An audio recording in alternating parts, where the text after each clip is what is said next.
aqui, né, como mediador do segundo encontro do nosso Eras, né, entre rasuras e apagamentos, novas narrativas para uma psicologia antirracista, que é um encontro, né, que foi organizado por nós do coletivo antirracista Eu Não Me Esquivo.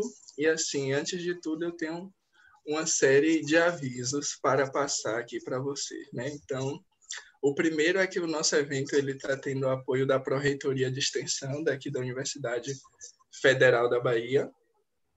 E hoje a gente também tem um recado especial para dar, que hoje é dia 3 de dezembro, né, o Dia Internacional das Pessoas com Deficiência, e nós do coletivo Eu Não Me Esquivo temos uma mensagem para passar, que é convidar a sociedade civil a se engajar pela revogação do Decreto 10.502 de 2020, que modifica a Política Nacional de Educação Especial na perspectiva da educação inclusiva, em busca de uma educação verdadeiramente inclusiva, né? Então, esse decreto ele não busca ampliar e incluir as pessoas, então a gente é contra ele e convida as pessoas a se engajarem nesse sentido também.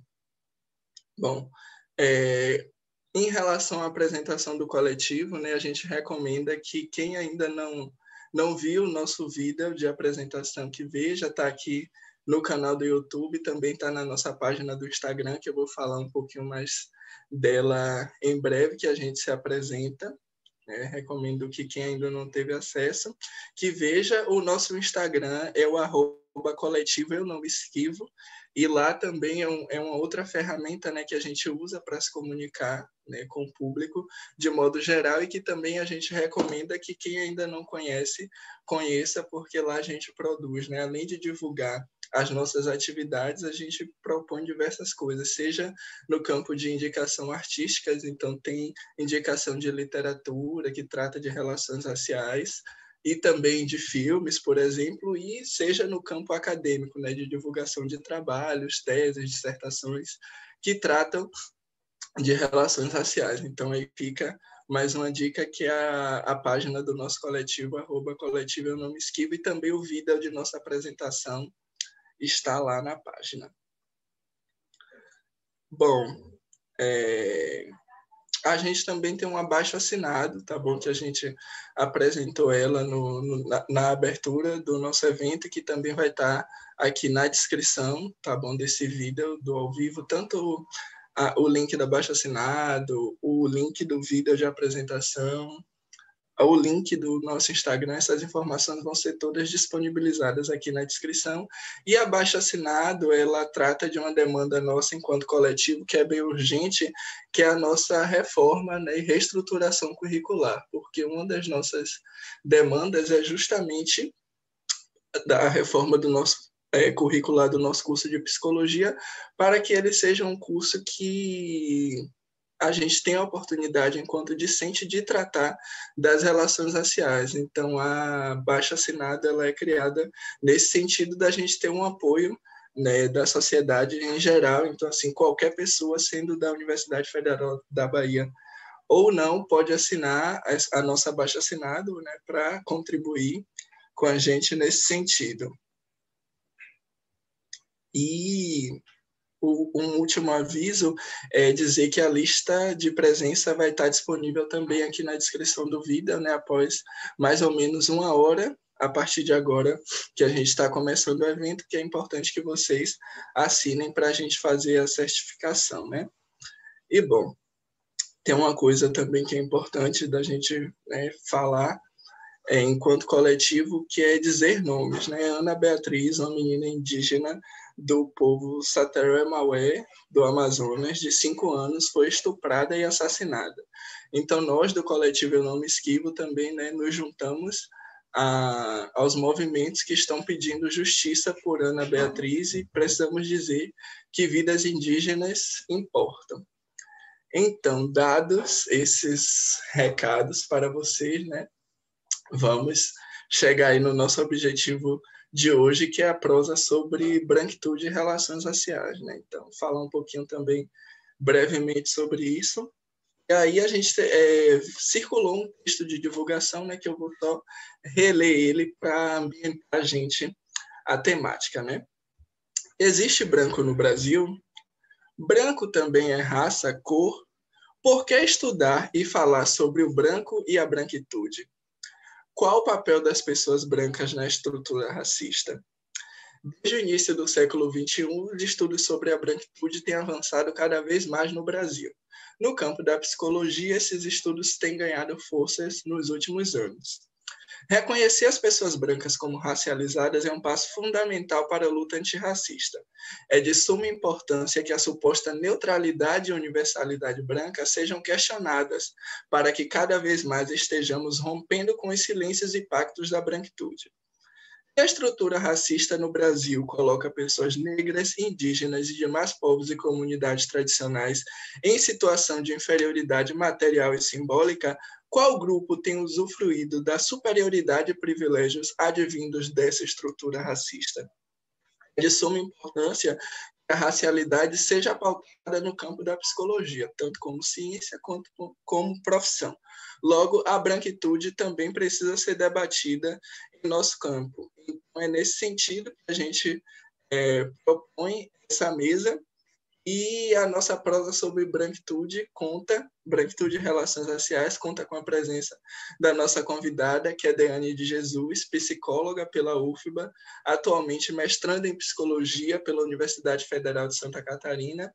Deane é idealizadora do projeto de extensão Como Cidade, Organizações Políticas e Práticas Comunitárias da UFBA, do qual foi coordenadora no período de 2015 a 2019, e também idealizadora do projeto Encruzilhadas Clínicas, né, que eu lembro que tive a oportunidade de participar e que tratava, né, justamente da questão das relações raciais e nesse campo voltada para a clínica. Inclusive, nesse sentido, já vale lembrar que hoje à noite o nosso evento continua, né, pautando as relações raciais em áreas específicas da psicologia, e a clínica é uma dessas áreas, né? Então, vocês não percam mais tarde.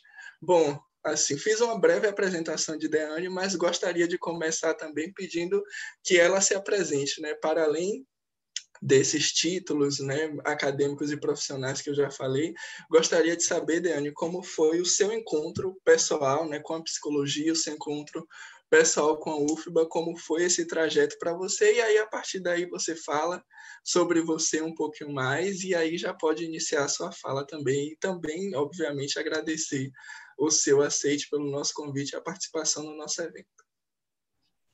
Obrigada, Fábio. Quero agradecer o convite ao coletivo, agradeço a todo o coletivo na pessoa do Fábio. Eu recebi aqui os comentários direcionados para mim, dar um beijo em Ana Cristina, em Maria Clara, em Cibele. É tão estranho estar online e não ver o rosto das pessoas. Mas é isso, né? Tipo assim, não ver o rosto das pessoas faz falta nesses tempos, assim. Mas é bom estar em casa, né? Estar em Salvador, trocando com as pessoas que fazem parte, né, de minha trajetória acadêmica e profissional de alguma forma. Então, dito isso, né, novamente agradeço o convite, é uma alegria estar com vocês. No desafio aí de a gente conversar, eu quero dizer que vou fazer jus ao nome da atividade, né? Uma prosa. Acho que eu posso inicialmente ir expondo assim, algumas coisas, mas gostaria também dentro das possibilidades, né, de cada um em cada um, e a gente trocar aí pelo chat do YouTube. É chat do YouTube que as mensagens chegam, né? Então, a gente trocar aí pelo chat do YouTube. Então, eu sou psicóloga de formação da UFBA, e o meu encontro com a psicologia, ele se deu pós-ingresso no curso de psicologia. Acho que isso eu posso dizer publicamente, porque é uma coisa que eu já disse assim, em outros espaços. Eu entrei no curso de psicologia assim, muito pouco sabendo assim, do que era a psicologia, das possibilidades da psicologia, e eu fui entendendo o que era a psicologia enquanto um lugar possível para eu ser, né? As meninas aqui, Kate, Vita, um beijo, meninas. E aí eu já no meu primeiro semestre, né, numa atividade que eu acho que, eu não sei se hoje ainda leva esse nome, de ACCS, que é Atividade Curricular em Comunidade e Sociedade. eu fiz uma atividade curricular no meu primeiro semestre em redução de danos e foi o que foi me direcionando assim com relação às possibilidades de ser uma estudante universitária, apesar de a universidade ser um lugar 100% de negação, né? Porque eu acho que isso é importante também de dizer, assim, a universidade ela tem se transformado nos últimos anos, mas ela ainda né, o lugar que sustenta o universalismo epistêmico, né? Ela ainda é o lugar em que se sustenta e se retroalimenta os sistemas de dominação, seja na forma como se ensina e no que se ensina e quem ensina, seja também na forma como as relações se estabelecem neste espaço. Então, não diferente de outras pessoas negras e periféricas, também tive aí meus percalços, né, na minha trajetória, e também tive meus encontros felizes, né, e o Como Cidade. Eu não costumo falar do Como Cidade depois que eu saí do mesmo, mas o Como Cidade, para quem viveu, né, de perto, assim, sabe do quanto é que ele foi uma experiência de resistência, né, formativa mesmo, de sustentar uma outra forma de formação, uma outra forma de pensar a formação em psicologia, né, uma outra forma de experimentar esta formação em que o lugar de protagonismo, se assim que podemos chamar, ele não precisa ser enclausurado nos castelos coloniais dos cânones psicológicos, né? Então, acho que dizendo assim, em poucas palavras e ao mesmo tempo informando alguma coisa, eu acho que eu posso dizer que a experiência do Como Cidade foi isso, assim, passei 5 anos me dedicando ao projeto. O projeto ele não começou tendo a dimensão de como ele foi finalizado, pelo contrário, eu, em 2014, só era estudante de psicologia que queria encontrar razões para continuar estudando, assim. E eu lembro da primeira vez que eu li a professora Clea Bose, que é uma das precursoras aí da psicologia social brasileira. Ela não é estudada na UFBA, né?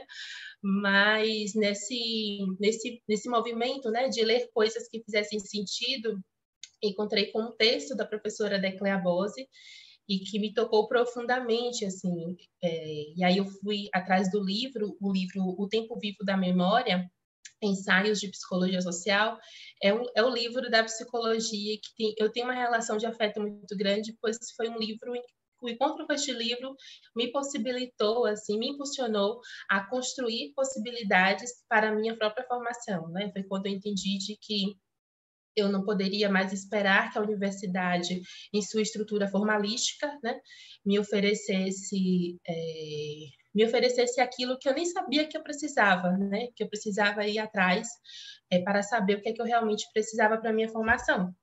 Então, tive aí meus caminhos, né, nesse processo, e o Como Cidade foi um fruto disso, não é? Ao todo, no projeto, passaram mais de 30 estudantes, mais de 20 profissionais, porque eu não sei em que medida vocês conhecem assim, um projeto ou souberam dele. Era um projeto que era aberto para estudantes não só da Psico, estudantes não só da UFBA também, então transitaram estudantes da UNEB, da Universidade Rui Barbosa, enfim, da Unifax, e a atuação dele era junto com a comunidade do Pilar, que foi a comunidade que eu conheci no meu primeiro semestre, né, na CCS. Então, as inquietações que uma atividade de extensão em redução de danos me provocaram foi para pensar que psicologia era possível se viver, né, e fazer acontecer a partir do encontro que a redução de danos me ofereceu com a minha própria cidade, né, com uma parte da cidade que está ali localizada no centro histórico, mas na região no bairro do Comércio. Então, falando de mim, né, e falando da minha formação em psicologia, eu fui tecendo o projeto, né, sem desejar que ele viesse a ser um projeto. A única coisa que eu estava interessada era poder ser uma psicóloga de gente como eu. E aí, nesse percurso, eu fui entendendo de que tinha coisas que eu precisava fazer de fora, porque na universidade em si, né, na estrutura formalística da universidade, ainda não era possível. Hoje eu fico muito feliz, assim, tipo, não estou mais na UFBA, mas eu fico muito feliz de ver o coletivo, de ver as reivindicações de vocês, porque são reivindicações de urgência, né, digamos assim, né? Já passou mais do que na hora. Então, eu trabalho no Comocidade, a perspectiva teórica era da psicologia comunitária, né? A psicologia comunitária, ela corresponde à atuação da psicologia nas comunidades, né? Entendendo a comunidade não só como as periferias e favelas e morros, né? Mas comunidade como toda a potência de organização humana, né? Então, toda a potência de organização coletiva humana. E aí foi o encontro com a Ecléa Bose, com os textos da Maritza Monteiro, com os textos da professora Bader Savaia, pensando também os encontros que eu fui tendo no campo das relações raciais, que o projeto ele foi se constituindo assim, né? Pensando uma psicologia comunitária antirracista, uma psicologia comunitária em que o compromisso é para uma transformação social marcada pelo enfrentamento da colonialidade, né? Então, no projeto, Kati, que eu vi aqui um comentário dela, Kati estudou comigo por quase 2 anos, né? Então, eu não gosto muito de falar, porque acho que quem passou pelo projeto consegue dizer de um outro lugar, né? Consegue dizer do lugar de quem viveu e não apenas de quem estava ali coordenando, agenciando as atividades. Então, a gente foi pensando não somente a formação dos estudantes, mas pensando a formação dos estudantes, da equipe, né? A gente chamava de equipe técnica, era pensada a partir do que acontecia no campo. E o campo não era só as pessoas do Pilar, mas também as instituições que a gente encontrava e a própria universidade, né? Então, isso foi bem legal, assim, uma etapa de minha formação da qual me orgulho bastante, assim, e que me rendeu excelentes frutos, assim, até hoje eu tenho uma vinculação afetiva com a comunidade que, quando eu entrei na graduação de psicologia, nunca imaginei que fosse possível, não cogitava, assim, né, de que é possível formar psicólogas e psicólogos em que a vinculação afetiva, ela segue aí inspirando, né, a quem é assistido pela prática psicológica a construir outros possíveis, né, então eu estou fora do campo há mais de 1 ano, digamos assim. Eu encerrei minhas práticas no campo em junho de 2019, né? Foi um momento de despedida, mas até hoje eu tenho retornos assim das pessoas, vira e mexe alguém dá uma ligada, manda uma mensagem no Facebook e Instagram para poder dizer de como é que se está. Isso é muito bom. E aí, com isso, para falar de mim hoje, o Comocidade também, ele me fez, ele me ensinou, né? E aí, quando eu falo Comocidade, eu não falo projeto de extensão, mas sim o encontro dos processos de extensão com a comunidade do Pilar, com o Pelourinho. O Comocidade foi me ensinando de que o universalismo presente e constituinte da psicologia e das categorias, né, dos conceitos da psicologia, ele não serve, né, assim, ele não serve para a população brasileira, entendendo a população brasileira não somente as pessoas negras, indígenas, ciganas, ribeirinhas, quilombolas, mas também para os brancos brasileiros, assim, tem processos que a gente precisa, que a gente consegue dialogar, mas que a gente precisa territorializar o conceito. Então, hoje, na minha pesquisa de mestrado, eu tenho investigado as concepções de vida e morte presentes nas notícias de morte por tiro de crianças negras aqui em Salvador. A gente pensa a branquitude como um modo de organização social, mas também como um modo de experiência afetiva, né? E aí tem uma frase que é do professor José Moura Gonçalves Filho, que ele vai dizer o seguinte, que na dominação racial, não apenas o dominado é ensurdecido, né? Não escuta. O dominador também é ensurdecido. Tanto a voz do dominado quanto a voz do dominador, elas não aparecem. Então, o que se quer dizer com isso? De que tanto a voz daqueles que estão daqueles que, né, experienciam a branquitude, quanto as vozes daqueles que sofrem, são alvo da violência racial, essas vozes, elas são silenciadas. Esses corpos, eles são desumanizados, né? Entretanto, a desumanização, né, do branco não impede de que ele usufrua, se aposse e retroalimente o poder como estratégia de dominação. Então, acho que esse é um elemento importante. E aí, quando a gente vai pensar Brasil, acho que a gente tem que pensar a branquitude também de modo interseccionado, né? Pensando aí gênero e classe, né? Eu gosto de pensar o caso do menino Miguel, por exemplo, né? Não sei se vocês lembram da criança Miguel lá em Recife, tem poucos meses, 5 meses mais ou menos, em que o Miguel morreu por um assassinato de negligência, né? Se é assim que é possível nomear, não sou do direito. E o Miguel, a morte do Miguel, ela é emblemática porque ela mostra do quanto que a branquitude ao sujeito branco, né? Apesar da dominação, né? O desumanizar, quando convém para a manutenção de poder, é possível evocar afetivamente esse sujeito. Né? Então, não sei se vocês lembram que na época os jornais se havia nas redes sociais, nas mídias assim, de não mostrar o rosto, né, da Sara, acho que é Sara o nome dela, né, da moça, ó, tá vendo? A gente nem lembra o nome da moça, eu lembro o nome da mãe do Miguel, mas não lembro o nome da mulher.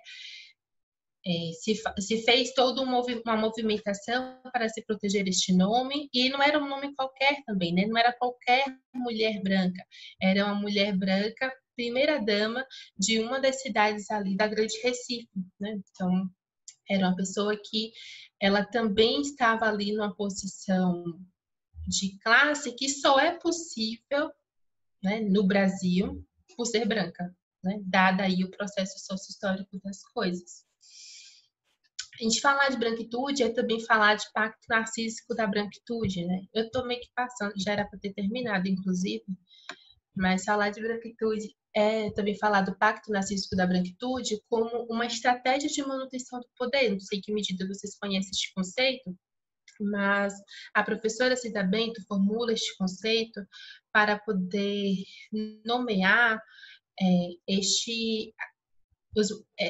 estratégia dos brancos de fazer uma aliança, né, de modo inconsciente, de autoproteção, né, uma estratégia, ela vai dizer o seguinte: a pessoa ela está mais propensa a viver o processo psíquico da identificação com aqueles que são pertencentes ao mesmo grupo, tá? É mais propenso de eu ter empatia às pessoas que fazem parte do mesmo grupo social que eu, as pessoas que eu conheço, né?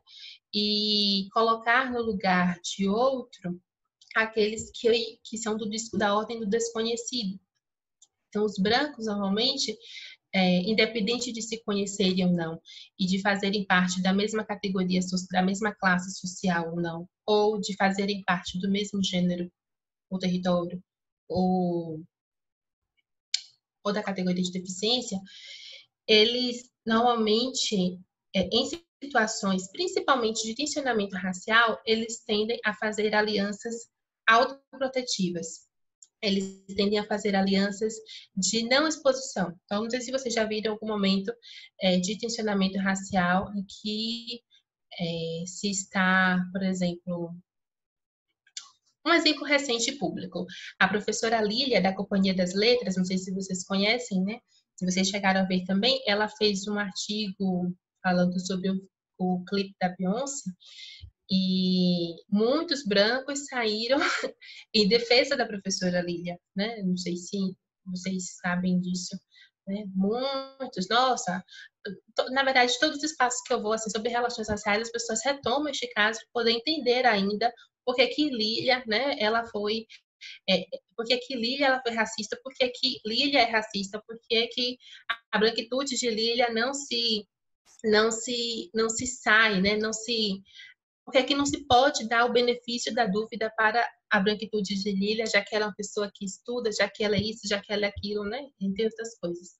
Então, acho que este é um bom exemplo, assim, de como é que o pacto narcísico da branquitude funciona, né? O pacto narcísico da branquitude, ele é mais para proteger os brancos de si mesmo e dos outros, proteger os brancos de qualquer questionamento que coloque no centro, né, que tire deste lugar velado a normativa branca, que tire deste lugar de humanidade única, instituída, não errante, né, que a experiência branca tem. Normalmente, em situações de tensionamento racial, normalmente, me desculpem aqui os brancos pela minha generalização, mas os brancos fazem assim, tipo, nossa, estou muito ofendido, se clama, né, se usa como um elemento de reivindicação da situação ali, a sua humanidade, né? E as pessoas negras normalmente não têm repertório social para isso, porque todas as vezes que, em momentos de tensionamento racial, sua humanidade é questionada, não se dá nem tempo de a pessoa retomar o fôlego para fazer a contraproposta, né? A contra-argumentação.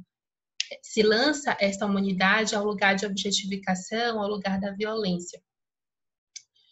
Eu não sei, eu acabei me perdendo aqui, me perdi horrores. Eu saí do script, eu não gosto de sair do script, porque eu acabo perdendo a noção do tempo. Mas pensando aí de que a gente tem só mais 5 minutinhos, pensar o papel dos brancos na luta antirracista é a gente pensar de que o sistema de dominação e submissão racial, ele não vai ter fim enquanto a gente considerar de que racismo é problema de negro e de que o branco, ele também não é uma construção social, né? Enquanto a gente não tirar da ordem do natural a ideia de branco, né? Enquanto a gente não tirar deste lugar que é instituído e velado, de que o branco é universal, né? De que o branco, a brancura, como diz Fanon, é a única experiência humana possível, né? Então, o enfrentamento ao racismo, ele passa por questionar e entender de como e por que, né, para os brancos, né? Porque na branquitude se tem os brancos como a única experiência humana possível. E aí isso não se dá apenas conhecendo sobre, porque normalmente algumas pessoas brancas falam assim, então agora eu vou ler só pessoas negras. Bom, que bom que você vai ler pessoas negras, mas também é importante que você se interesse em saber por que é que, ao ler pessoas brancas, este sobrenome racial não acompanha. É importante se entender porque, ao falar do comum, ao falar do normal, a gente não desvela esse sobrenome racial que acompanha, que é o sobrenome branco, né?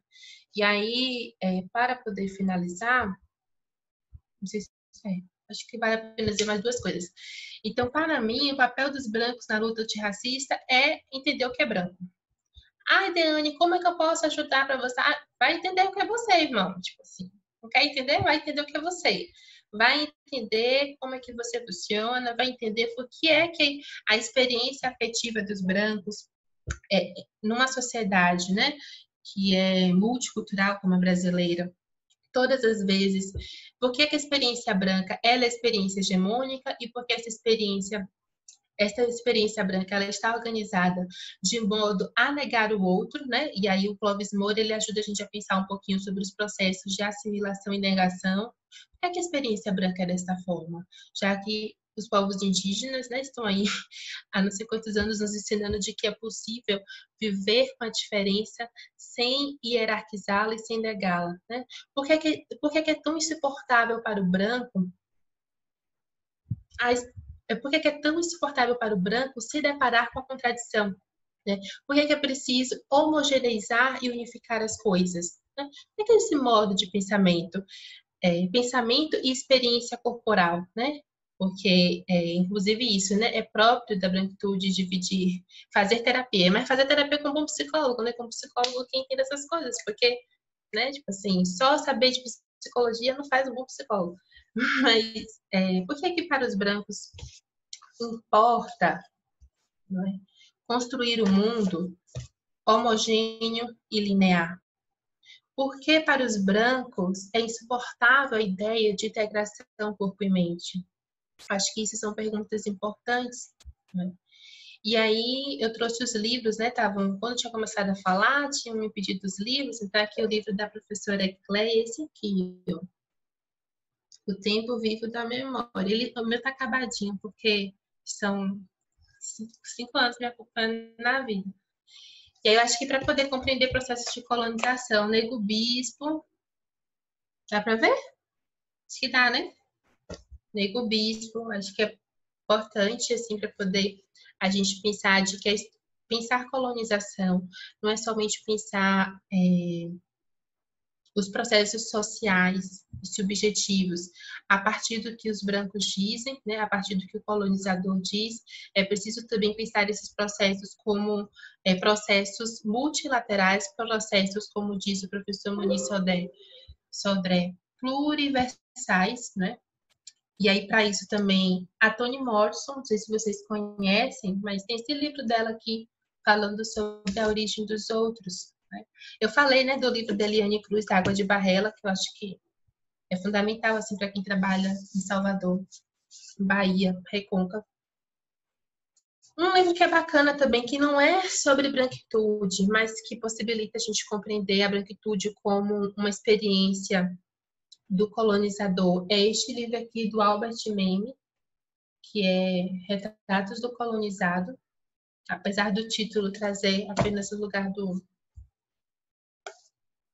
colonizado, né? Tipo, ele fala sobre também a experiência do colonizador. Os clássicos pop do momento, a Grada Quilomba, né? Vocês devem conhecer, tipo, tá todo mundo falando deles. O livro da Lia, que foi relançado recentemente, Entre o Cardido, o Branco e o Branquíssimo. E o livro que é organizado pelo Lourenço Cardoso. Ai, gente, tá vendo? Me perdi tudo, porque até comentar desse livro sobre a diferença de branquitude crítica e branquitude acrítica, né? Que é um ponto importante também para poder a gente pensar na psicologia. Eu peço desculpas porque eu acabei me perdendo aqui toda. E acho que o tempo também ficou bem apertadinho, mas a gente segue conversando, e aí eu não sei se tem comentários, se alguém tem perguntas, se tiver perguntas para me ajudar a organizar o discurso, é bom, porque eu fiquei com o discurso bem desorganizado. Acho que é bom assim. Acho que é isso, é com você, viu, Fábio? Eu vou desligar aqui rapidinho para poder conectar o computador na tomada. Tudo bem, tudo bem. Muito obrigada, Deane. A gente agradece profundamente pela sua fala. Tem alguns comentários aqui, né, agradecendo, parabenizando você e falando que essa questão do script não atrapalhou, né, que a troca foi muito bem efetuada. Então, tem várias pessoas elogiando aqui. Tá bom? E aí a gente tem algumas perguntas. A gente tem algumas perguntas aqui que vão começar a chegar.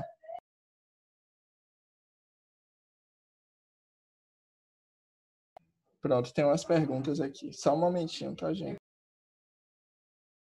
Eu vou começar a ler algumas perguntas aqui, Dani.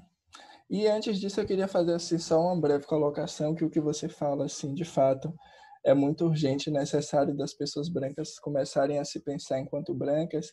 E tem um fenômeno, assim, que é bem contemporâneo, que tem acontecido muito, que eu acho que é bem sintomático, assim, é bem simbólico, que é a apropriação errônea do conceito de lugar de fala, né, da Djamila, que foi bem difundido aqui no Brasil por ela, e que não começa nela e nem se esgota, né? A gente sabe disso, que é uma tradição do feminismo negro, mas que foi muito difundido por ela, e existe uma apropriação do conceito de lugar de fala por pessoas brancas para se esquivarem de discutir raça, de discutir racismo, sendo que o conceito não trata disso.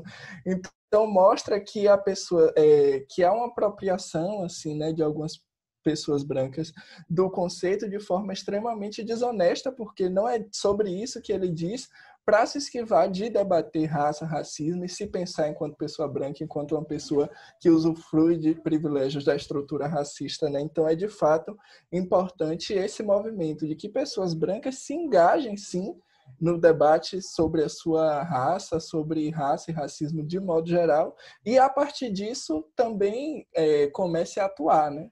Usar do seu lugar de privilégio para também ingressar na luta antirracista, porque a luta antirracista é uma luta de todas as pessoas, né? A gente não vai conseguir avançar enquanto coletivo, enquanto humanidade, se só pessoas que foram racializadas, só os grupos racializados historicamente se engajarem politicamente nessa luta. Então, dito isso, Dani, tem algumas perguntas aqui para você. Deixa eu anotar. Lorena Borges coloca aqui: queria entender melhor sobre essa desumanização do branco e também de ser ensurdecido. A Ana Flynn: Dani, que fala incrível. Gostaria de saber um pouco mais sobre os pactos narcísicos da branquitude. Eles são sempre conscientes e intencionais? Lorena, queria saber melhor, é a mesma pergunta. Bom, então você responde essas duas, Deane, e aí a gente vai colhendo mais, tá bom? Eu vou começar comentando o teu comentário. E aí a gente faz esse bloco de 3 e segue para mais um, porque eu tenho um outro. Como eu esqueci, né, que era 4 horas, que era 2, achei que era 4, eu tive que reorganizar minha agenda. Então, eu acho que o primeiro fator que me chama a atenção é de pensar de que o branco é um grupo racializado também. Apesar desta racialização, ela, assim como é preciso disputar, né, a conceituação de raça, é preciso também disputar este significante, né, do termo grupos racializados. Grupos racializados são todos, né? Todos estão inseridos no sistema racial, todos usufruem, né? Estão aí localizados dentro de uma estrutura de poder e a partir, né, dessa localização na estrutura de poder é possível afirmar a sua humanidade ou não. A Grada Quilomba ela vai falar o seguinte, acho que é no capítulo 11 do livro dela, sobre a performance do racismo, né? Ela vai dizer de que o racismo ele é sobretudo performático e de que exige aí uma performance da negritude, mas essa performance da negritude, ela também exige uma performance da branquitude, né? E aí eu acho que acabo comentando um pouco sobre o que esse ensurdecimento do branco, né, esta desumanização do branco, que é essa desumanização, ela diz respeito a um olhar distorcido de si, né? A um olhar distorcido de si que não compete ao real, né? Ao real no sentido nu e cru, ao real que é a contradição, né? O que é de mais humano é a contradição na diversidade. A diferença, ela não é para hierarquizar em prol de uma homogeneidade. A diferença é para compor contradições, né? Isso eu não sei o que estou dizendo, não. Nego Bispo, Ailton Krenak e tantos outros autores, acadêmicos do campo aí, do que tem se chamado de decolonialidade, têm dito isso, né? Então, quando a gente vai falar de grupos racializados, é preciso que a gente diga, brancos, vocês são grupos racializados, quer vocês queiram, quer não. Porque essa história de dizer de que a racialização, ela diz apenas para as minorias raciais, não é, né? Não é. Este é o primeiro ponto. O segundo ponto, que é da pergunta acho que é de Lorena, né? Quando a imagem de si ela é distorcida, não é possível, não é, ter uma experiência mais, vou usar a palavra autenticidade, né, mais autêntica daquilo do que é humano. Por quê? Porque a ideia de humanidade, ela está organizada a partir da ideia de que ser humano é ser branco. E ser branco é ser tudo aquilo que o outro não é. Então, ser é uma afirmação daquilo que não se é. E isso produz uma forma, né, uma plataforma subjetiva em que o medo, que é um sentimento tão humano quanto o amor, em que o medo ele vira uma outra coisa, né? Ele vira uma experiência em que organiza a sua relação com aquilo que você não é. E aí o Fanon vai dizer de que isso gera uma fobia social, né? Uma fobia social do outro, porque você localiza no outro aquilo que você não é, logo você é tudo aquilo que o outro não é. Não sei se dá para entender, porque às vezes isso é um pouco confuso, mas é possível de entender, sim. Nesse sentido, falar da desumanização do branco é tirar o branco deste lugar de humanidade absoluta. Tirar o branco, e aí tirar o branco é tirar a branquitude deste modo único de ser, né? Deste modo único de estar no mundo. Por exemplo, a formação em psicologia do curso da UFBA ainda é pelo menos, né, pelo menos aí 80% constituída de autores brancos europeus. Pelo menos, tipo assim, considerando de que de 2018 para cá teve avanços, eu diria que pelo menos 80% são homens brancos que fazem aí a referência teórica, né, sobre a psicologia. Isso quer dizer de que só existem esses homens teorizando sobre psicologia? Só existem a Europa e os Estados Unidos produzindo psicologia? Né? Então, assim,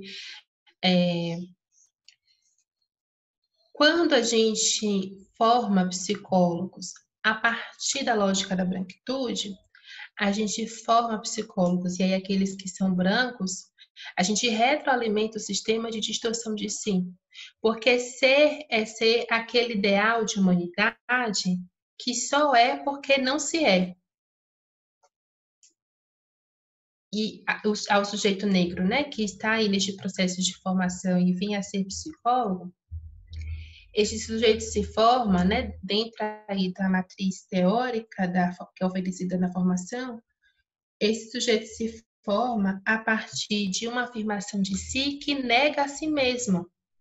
Então, a formação em psicologia, ela acaba retroalimentando o sistema de dominação e submissão, porque ao invés de ela produzir, né, rupturas e fissuras dentro do sistema de dominação racial, ela retroalimenta e aprisiona não somente o negro nesta concepção na concepção homogênea de negro, que dentro do sistema racial brasileiro está instituída, como ela também retroalimenta e reproduz a ideia do que é branco, do branco como universal. E isso a gente pode ver não somente nas disciplinas, né, como também na forma como a universidade se porta, né? Estou reconhecendo, né, todos os avanços. É bom falar dos avanços, mas é importante também, né, a gente ter pressa também com certas mudanças. Um exemplo disso, eu peguei aqui o livro do Renato Nogueira, porque esse livro do Renato Nogueira é Pensar na Lei 10.639 na filosofia, a filosofia, a pedagogia, a matemática, a química, com a professora Bárbara Carini, que é daí da UFBA, tem discutido mais a aplicação desta lei, né, nos cursos de formação. Eu acho que os cursos das licenciaturas têm uma maior abertura para discutir esta lei por conta da prática na sala de aula. Mas é preciso a gente discutir a aplicação da Lei 10.639 nos cursos de psicologia. É preciso a gente discutir por que esta lei ela não é aplicada, por que não se é sabido de que é obrigatório que a rede de ensino brasileira ela trabalhe com os temas de história da África, história dos povos indígenas. É preciso a gente questionar a quem interessa não se falar dessas histórias. É preciso que a gente questione a quem interessa esse universalismo epistêmico, né? E aí, explicar de outra forma. E aí, sobre os pactos narcísicos... Deane, só um momentinho que a gente vai fazer um ajuste na tela que está com problema lá no YouTube e pediram para a gente dar uma pausinha breve enquanto faz isso. Voltamos? acho que a gente consegue dar seguimento agora. De uma pergunta sobre os pactos narcísicos. E aí a gente já recebeu outra também, eu vou falar aqui, porque aí se você quiser amarrar tudo. A Camila Cunha coloca, né? A branquitude já dá um jeito de superficializar o ser antirracista, uma vez que ser de fato significa abrir mão de privilégios. Então, como acreditar no engajamento real dessa galera? Tá certo. Então, o pacto narcísico da branquitude ela é uma estratégia psíquica que muitas vezes é inconsciente, mas é passível de tornar consciente, né? Porque trazer para a consciência estas alianças, este modo de fazer a aliança, é também uma ação antirracista, né? Uma ação, eu acho que, e aí já comentando sobre a outra pergunta, acho que hoje, em tempos de mediatização, existe uma performance, né? Mudou a mediatização, ela também mudou a performance do racismo, né? O modo de se falar de racismo,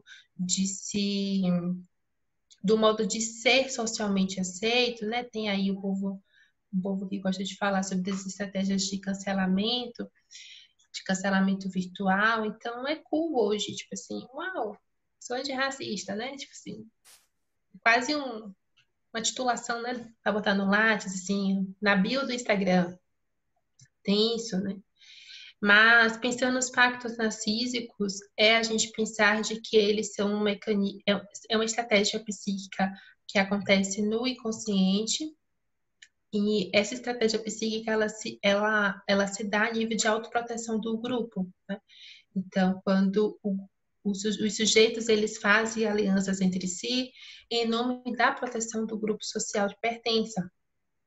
E aí estas alianças, elas não são necessariamente explícitas, mas elas são sobretudo implícitas. Isso diz, por exemplo, como deu o exemplo, né, da Lília, né? Tipo assim, a comoção que o caso da Lília, né, deu, causou nos outros brancos. Muitas vezes, quando se faz um tensionamento com brancos, né, a forma como os outros brancos presentes contribuem na proteção da cena ali de tensionamento racial, com silêncio, ou então o próprio exemplo trazido pelo Fábio, né? A distorção do conceito do lugar de fala, né? O esvaziamento de certos conceitos. Eu acho que isso tem uma coisa que é muito típica assim, da branquitude, né? Que é o esvaziamento de conceitos que são caros para a luta política dos povos, dos outros povos, né? Dos povos não queria falar não brancos, mas dos povos não brancos. Né? Eu acho que tudo isso aí são exemplos, para mim, né? Exemplos explícitos de pacto narcísico da branquitude. O que é o exemplo maior de pacto narcísico da branquitude? Curso de psicologia na UFBA 2020 e não tem disciplina de relações raciais obrigatórias. Esse, para mim, é o maior exemplo. Uou, tipo assim, né? Tipo assim, pensando no Estado que tem um Estatuto de Igualdade Racial, pensando essa lei, né? Que inclusive agora mudou, não, tem tempo que mudou.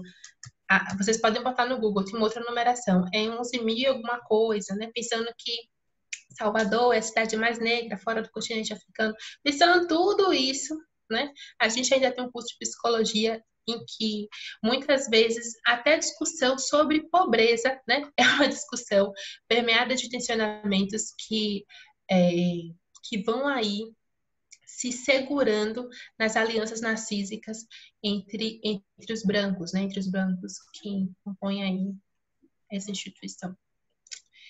Eu não sei se eu respondi, né? Gente, eu tô meio que, não sei, hoje, tô meio estranha. Tinha uma outra pergunta, não tinha não?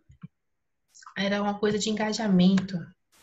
Cadê? Onde é que eu acho aqui? Então, Achei. o papel das pessoas brancas no engajamento da luta antirracista, né? Como acreditar, de fato, nesse engajamento? Menina, eu tenho que te dizer uma coisa. Eu acredito no meu engajamento. E o meu engajamento é eu sobreviver. Então, cada dia que eu acordo e meus olhos se abrem, este é o meu maior engajamento. É eu me manter viva, não é? Então, assim, eu não estou muito preocupada em acreditar no engajamento das pessoas, não. Entende? Tipo assim, não tô muito preocupada com isso, não. Tipo assim, vai fazer o seu, cada um tem que fazer o seu, né?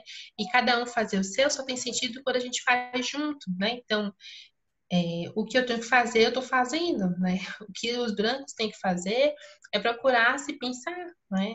Tipo assim, 2020, tem internet, gente, existe internet, tipo assim, todo mundo que está na universidade, seja pobre ou rico, já ouviu falar a palavra internet alguma vez na vida, né?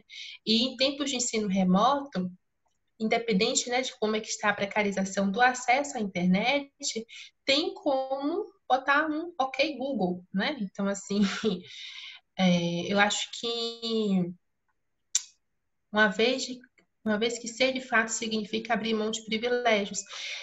Isso também de abrir mão de privilégios, assim, ó, eu vou dizer, Lô, o que que eu penso, entendeu? Tipo, não existe essa história de abrir mão de privilégio. Ou você repensa a branquitude como um lugar de humanidade única, ou tipo assim, ou se questiona este lugar, ou então esse negócio de concessão de privilégios não existe. Isso é conversa para boi dormir, tipo.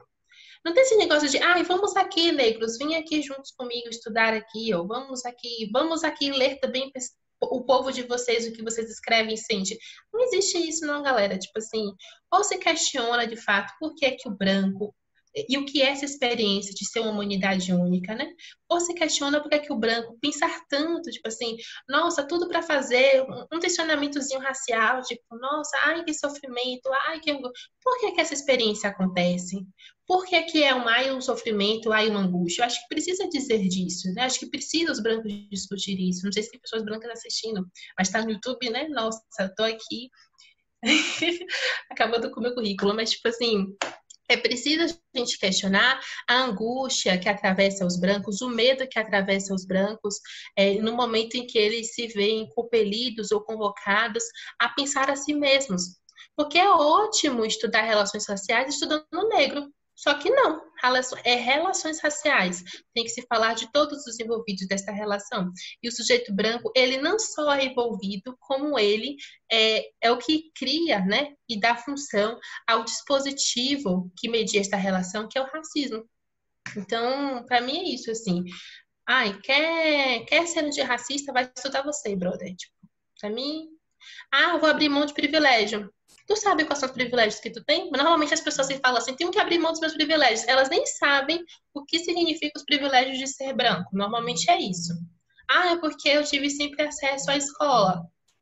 Isso estamos falando de privilégios ou de garantias de direitos? Porque no Brasil ainda tem isso, né? A gente tem um sistema racial tão, né, enraizado na colonização de que pensar o Estado democrático de direitos é a gente pensar as heranças que a colonização deixa para a gente, porque o Estado democrático de direitos se tem como pressuposto a ideia de que todos os seus cidadãos são participantes da democracia, mas pegando aí, né, o que a Grada diz sobre o direito da subjetivação, numa sociedade racializada, ser cidadão é ser humano, né?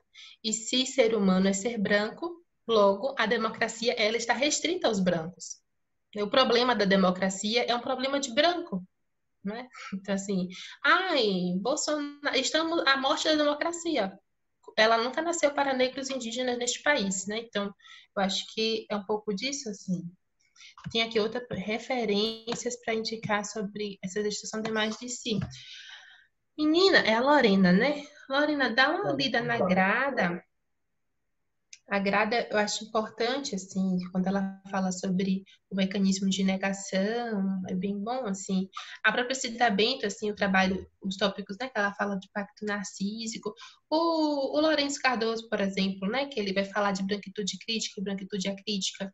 Eu acho que, para quem está na universidade, é importante estudar, né, o que é essa branquitude crítica, né, esse branco que que consegue, né, discutir, que consegue pensar a racialização, incluindo o grupo social branco, e de como é que isso acontece, e de como é que a expressão da branquitude, ela acontece, né, em modalidades mais sutis, né, em ações mais sutis, e que estão muito mais assentadas, e que fazem muito mais uso aí da aliança narcísica, porque, por exemplo, o Bolsonaro é um branco acrítico, né, tipo assim, o Bolsonaro, ele não faz tanto uso psíquico dos pactos narcísicos da branquitude para poder ser quem ele é, porque a forma de ser, a forma de expressar quem ele é está aí alicerçada dentro do que se entende por supremacia branca, né? Já os brancos da universidade, os brancos que estão dispostos, né, a se pensar e pensar os processos de racialização e construir outros tempos, eu acho que o maior desafio é acolher a contradição em si mesmo. E aí, ao mesmo tempo, né, falando aí da pergunta da Camila Cunha, que eu acho que o maior desafio para os brancos é acolher a contradição em si mesmo, né? Poxa, apesar do meu discurso ser lindo e maravilhoso, fui racista, sou racista, né? Poxa, apesar de, poxa, li tanto, sei tanto, e ainda assim, ali na hora do calor do momento, eu fui violento, né? E acolher, né? Esta energia de agressividade, reconhecer e acolher esta energia, né, de agressividade que se expressa na violência racial, eu acho que esse é um desafio para os brancos, eu acho que um desafio assim urgente, né, pensando em 2020. Enfim, aqui estão falando do horário, encerrar as perguntas. Pronto, É encerrei. isso, Daiane. A gente vai caminhar agora para a finalização e eu novamente entrego para você só fazer o fechamento aí, o que é que você tem a dizer para a gente encerrar, e aí eu volto para a gente finalizar esse segundo momento de encontro, a nossa prosa. Gente, eu quero agradecer a vocês, né, a oportunidade de conversar. Peço desculpas, eu acabei me dispersando assim de uma forma incrível e e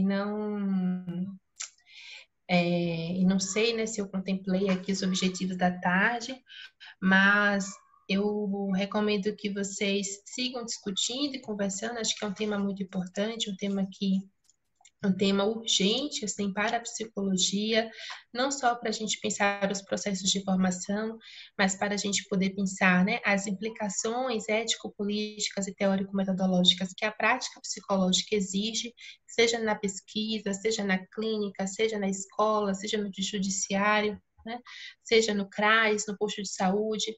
Então, tem aí, não é, especificidades que precisam ser debatidas desde a formação, né? Eu encontro na clínica, atendo na clínica, o manejo da branquitude, ele ainda é um desafio na clínica, no setting clínico, né? O manejo da branquitude, o tensionamento racial, o manejo da violência racial ainda são temas que precisam não somente serem de maior e ampla discussão, ampla e intensiva discussão, como também eles precisam ser feitos desde a graduação, né, para que a gente possa, de fato, construir uma luta antirracista que saia das preliminares, né? Eu acho que já está na hora já do, do do Brasil sair, da psicologia brasileira, sair das preliminares e avançar. Afinal, né, 2020, e estamos aqui neste país desde que ele se é. Então, a gente tem pressa, né? Precisamos ter pressa, porque quanto mais tempo, quanto mais a gente se demora, quanto mais a gente justifica a letargia do brasileiro, do Brasil em compreender, né, os seus processos, em compreender o racismo como um fenômeno psicossocial que produz traumas, né, que regula os corpos. Eu acho que esse é um tema interessante, assim, para aquela conversa de gênero que a gente estava pensando, né? Eu acho que a gente pensar o racismo como uma expressão traumática, né, como uma vivência traumática, isso é uma coisa que tem me interessado, assim. A gente não vai avançar. Tem mais mensagens aqui para mim. a gente não vai avançar.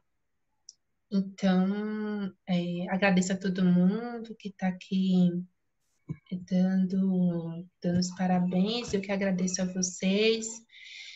E é isso, eu me coloco à disposição. Eu estava fofocando com o Caio, Kátia, de a gente fazer uma atividade para contar a história do Como Cidade, né? Porque eu nunca fiz isso na psico da UFBA, já fiz tipo no Paraná, fiz na UF, fiz na UFSB, tipo, várias universidades, né, tiveram a oportunidade de conhecer a experiência do projeto.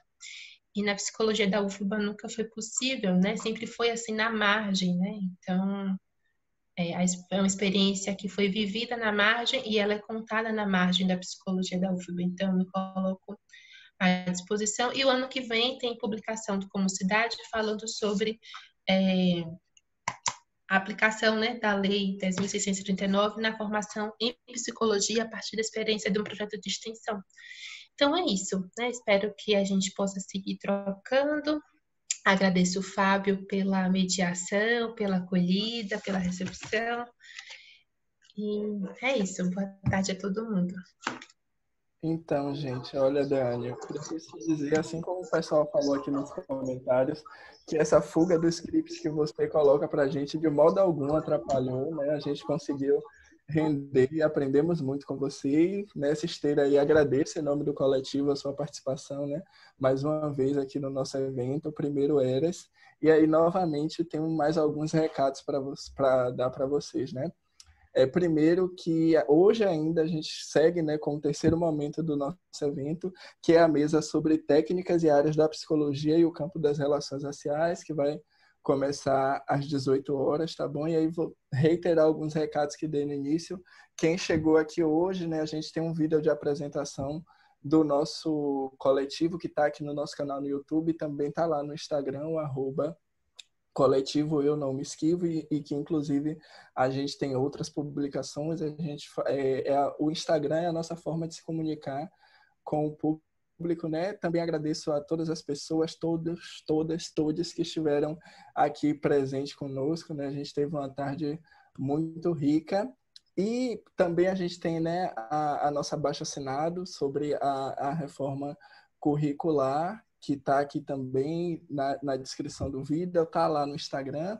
E, por fim, eu tenho alguns agradecimentos para agradecer, né, de forma geral, o coletivo que eu estou aqui no momento representando, mas que, felizmente, é feito por muitas mãos e que aqui com a gente, né, não estamos só eu e Deane, a gente tem Vitailma, Victoria, Maximiliano, Daiane e Paloma, que foram essenciais para que a gente conseguisse dar conta, né, aí desse momento da nossa segunda atividade do Eras e, enfim, pedir desculpa a vocês pelos problemas técnicos que tivemos, mas que também a gente sabe que, né, nesses tempos acabam acontecendo. E é isso, né, a gente finaliza e vemos vocês às 18, ainda hoje, que a gente ainda tem muito evento e semana que vem tá bom.